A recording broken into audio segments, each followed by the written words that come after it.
मोनिका 21 साल की campus placement में उसे एक अच्छी आईटी कंपनी में जॉब मिल गई थी। उसकी शिफ्ट रात की तकरीबन 12 बजे खत्म होती थी। उस रोज भी अपना काम खत्म करने के बाद वो ऑफिस से निकली और अपनी साइकिल की मदद से रेलवे स्टेशन पहुंच गई। साइकिल को पार्क करने के बाद मोनिका प्लेटफॉर्म पर खड़ी होकर अपनी ट्रेन का इंतजार करने लगी। अचानक ही उसकी नजर रेलवे स्टेशन पर लगे एलईडी बोर्ड पर गई। रोज की तरह उसमें आने वाली ट्रेन का नाम और शेड्यूल आज दिखाई नहीं दे रहा था। डिस्प्ले बोर्ड की एलईडी बाहर बाहर जल बुझ रही थी। अचानक ही प्लेटफॉर्म की पावर सप्लाई कट गई और हर तरफ अंधेरा हो गया। कोई कुछ समझ पाता उससे पहले ही मोनिका की ट्रेन प्लेटफॉर्म पर आ गई। बिना देरी किए बाकी के पैसेंजर्स के साथ साथ मोनिका भी झट से ट्रेन में चढ़ गई। इस समय रात के 11:30 बज गए थे। आज ट्रेन में कुछ गिने चुने पैसेंजर्स ही दिखाई दे रहे थे। मोनिका ने अपने हेडफोन में लाउड म्यूजिक लगाया और आंखें बंद कर अपना सर सीट के बैक सपोर्ट में टिका दिया। कुछ ही देर में लाउड म्यूजिक होने पर भी दिन भर की थकान के कारण उसकी आंख लग गई थी। थोड़ी देर बाद उसका मोबाइल रिंग करने लगा। रिंग की आवाज से मोनिका की नींद टूट गई। स्क्रीन पर पापा का नाम फ्लैश हो रहा था। मोनिका ने फोन उठाया तो उधर से पापा की आवाज सुनाई देने लगी। मोनिका बेटा, ट्रेन मिल गई थी ना? हाँ पापा, मैं ट्रेन में ही हूँ, आप चिंता मत करो। कौन सा स्टेशन आ गया है? पापा की बात सुनकर मोनिका अचानक से आंख खोलकर अपने कोच में चारों ओर नजर दौड़ाती है। उसे अपनी आंखों पर यकीन नहीं हो रहा था। पूरे कोच में बिल्कुल अंधेरा छाया हुआ था। ना तो कोई डिस्प्ले दिखाई पड़ रहा था और ना ही कोई अनाउंसमेंट सुनाई दे रहा था। पापा, आई थिंक कुछ प्रॉब्लम है। यहाँ ट्रेन में कुछ है ही नहीं, सारी लाइट्स ऑफ है और कोई अनाउंसमेंट भी नहीं हो रही है। बेटा, आसपास किसी पैसेंजर से पूछना क्या बात है? पापा, पूरा कोच खाली पड़ा हुआ है, मैं अकेली हूँ यहाँ। ये क्या बोल रही है बेटा? मुझे डर लग रहा है। देख, ट्रेन जैसे ही अगले स्टेशन पर रुकेगी तू वहाँ पर उतर जाना, मैं तुम्हें लेने आ जाऊंगा। ठीक है पापा। मोनिका अब ट्रेन के अगले स्टेशन पर रुकने का इंतजार कर रही थी। आमतौर पर ये ट्रेन हर 10 या 12 मिनट में अगले स्टेशन के लिए रुकती थी, लेकिन आज पूरे 20 मिनट हो चुके थे, लेकिन ट्रेन रुकने का नाम ही नहीं ले रही थी। मोनिका को घबराहट हो रही थी। उसे कोई आइडिया नहीं था वो अभी कहाँ पर है। ड्राइवर की कैबिन में जाकर उससे कांटेक्ट करती हूँ, शायद कुछ हेल्प कर सके। ऐसा सोचकर मोनिका अपनी मोबाइल की टॉर्च ऑन करके इंजन रूम तक पहुंच जाती है। वहां जाकर वो ड्राइवर के केबिन को लगातार खटखटाती रहती है, लेकिन अंदर से कोई जवाब नहीं मिलता। डर से मोनिका की सांसें उखड़ रही थी। अपनी उखड़ती सांसों को शांत करके वह वापस अपनी सीट पर आकर बैठ जाती है। अब उसे बस ट्रेन के रुकने का इंतजार था ताकि वो नीचे उतरकर मदद मांग सके और अपने पापा को वहां बुला सके। इसी तरह 10 मिनट और बीत जाते हैं। अचानक ट्रेन की स्पीड कम होने लगती है। ट्रेन की स्पीड को कम होते देखकर मोनिका की जान में जान आने लगती है। कुछ ही मिनटों में ट्रेन किसी स्टेशन पर आकर रुक जाती है। बाहर घना अंधेरा छाया था। स्टेशन पर कहीं भी उजाला नहीं दिख रहा था। मोनिका ने खिड़की से झांककर बाहर देखा तो प्लेटफॉर्म पर एक भी इंसान नहीं था। अब तो मोनिका को और भी डर लगने लगा था। उसने जल्दी से अपना मोबाइल निकाला और फिर से पापा को फोन मिला दिया। पापा, ट्रेन किसी स्टेशन पर रुकी है, लेकिन ये कौन सा स्टेशन है कुछ समझ नहीं आ रहा। बाहर सिर्फ अंधेरा ही अंधेरा दिखाई दे रहा है। प्लेटफॉर्म पर भी कोई आदमी नहीं दिख रहा है। मैं क्या करूं? बेटा, एक बार मैप में अपनी लाइव लोकेशन चेक करो, तुम्हें पता चल जाएगा कि अभी तुम्हारी ट्रेन कहाँ पर है। मोनिका अपनी लोकेशन चेक करती है तो पता चलता है कि वो किसी अनजान जगह पर है जिसे जीपीएस भी ट्रैक नहीं कर पा रहा था। मोनिका फिर अपने पापा को फोन लगाती है। पापा, ये सब क्या हो रहा है मेरे साथ? इस जगह को जीपीएस भी ट्रैक नहीं कर पा रहा है। मैं कहाँ जाऊँ? आप आ जाओ पापा, मुझे बहुत डर लग रहा है। अचानक सिग्नल कटने के कारण कॉल डिस्कनेक्ट हो जाता है। मोनिका स्टेशन पर घूमकर बाहर निकलने का रास्ता ढूंढने लगती है। तभी उसे वहाँ पर एक बड़ा सा बोर्ड लगा हुआ दिखाई देता है। इस पर जरूर स्टेशन का नाम लिखा होगा। टॉर्च जलाकर देखती हूँ। जैसे ही वो टॉर्च की रोशनी में बोर्ड की ओर देखती है उसके शरीर में कपकपी सी होने लगती है। वह बोर्ड पूरी तरह से खून से लथपथ था और उस पर से अभी भी खून की बूंदें टपक रही थी। मोनिका घबराकर वहां से भागकर वापस अपने ट्रेन की ओर आने लगती है कि तभी उसका फोन बजने लगता है। डरो नहीं बेटा, हिम्मत से काम लो। तुम्हारी ट्रेन जिस ट्रैक से आई है उसी ट्रैक पर वापस चलो।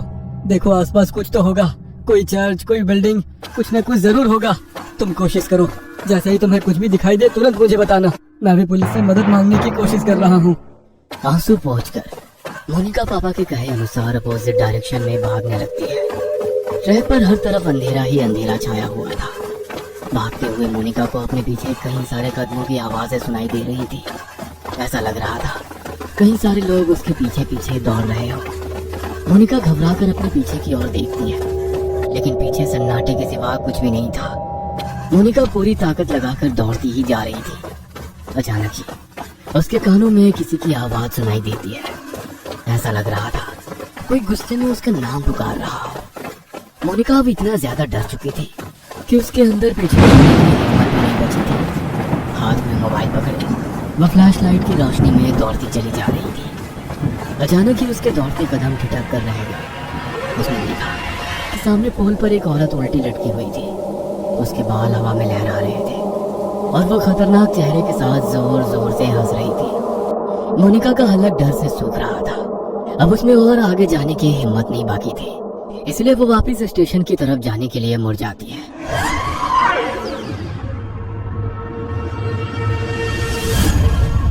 वापस मुड़ते ही उसे कुछ दूरी पर एक आदमी दौड़कर उसकी ओर आता दिखाई देता है। उसका पूरा शरीर कटा फटा सा दिखाई दे रहा था। उसका चेहरा बहुत डरावना दिख रहा था, जैसे कहीं पर कुचला गया हो। वो आदमी हाथ हिलाकर उसे ट्रैक पर दौड़ने से मना कर रहा था। मोनिका को अब समझ नहीं आ रहा था कि वो कहाँ जाए। घबराकर वो फिर से पोल की तरफ देखती है, जहाँ अभी कुछ मिनटों पहले एक औरत उल्टी लटकी हुई थी। वो पोल अब बिल्कुल खाली था। आगे का रास्ता भी बिल्कुल खाली दिखाई दे रहा था, इसलिए उस आदमी से बचने के लिए मोनिका फिर से ट्रैक पर दौड़ने लगती है। कुछ दूर दौड़ने के बाद उसे ट्रैक के पास एक गाड़ी खड़ी दिखाई देती है।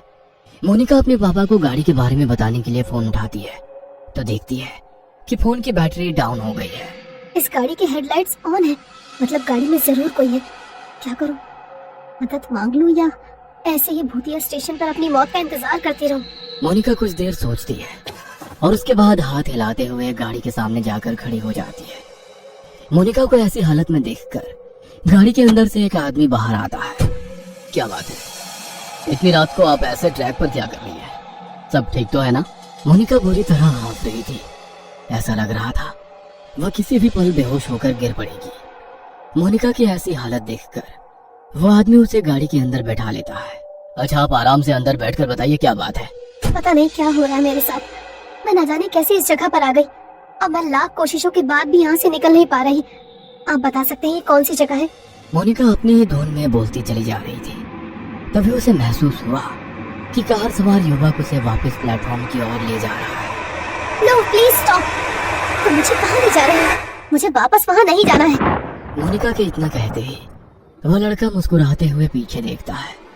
अगले ही पल उस लड़के का चेहरा बदलने लगता है और वो उसी आदमी की शक्ल में बदल जाता है जो ट्रैक पर उसका पीछा कर रहा था।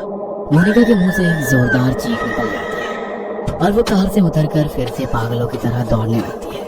उसे अपने पीछे उस आदमी के कदमों की आवाज साफ सुनाई पड़ रही थी। दौड़ते हुए वो वापस अपनी ट्रेन के सामने आ जाती है। कोई और रास्ता ना सोचने पर वह छिपने के लिए वापस ट्रेन में चढ़ जाती है और एक सीट के नीचे छिपकर बैठ जाती है। मोनिका का पूरा शरीर पसीने से लथपथ हो गया था। वह अभी तक डर से कांप रही थी। डर उसके दिमाग में इस कदर बैठ गया था कि अगले ही पल वह डर से बेहोश हो गई थी। कुछ ही पलों में ट्रेन चल पड़ती है और उस स्टेशन को पीछे छोड़कर आगे बढ़ जाती है। कुछ देर बाद मोनिका को होश आता है तो वह खुद को स्टेशन के इमरजेंसी रूम में पाती है। अब आप कैसा फील कर रही हैं मैम? आप अपनी सीट पर बेहोश हो गई थी। ट्रेन के स्टाफ मेंबर आपको यहाँ लेकर आ गए। आप अपने घर पर किसी को इन्फॉर्म कर दीजिए।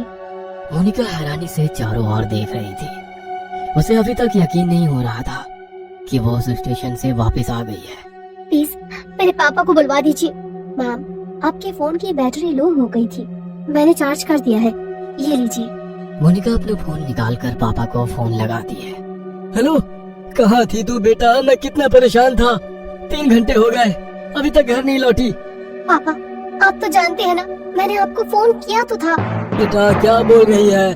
तू है कहाँ? मोनिका पापा को अपनी लोकेशन भेज देती है। कुछ ही देर में मोनिका के पापा आकर उसे अपनी कार से घर ले जाने लगते हैं। रास्ते में मोनिका अपना फोन निकालकर कॉल हिस्ट्री चेक करती है। उसने पिछले 3 घंटे में लगभग 10 बार पापा का नंबर डायल किया हुआ था, लेकिन एक भी बार उस पर बात नहीं हुई थी।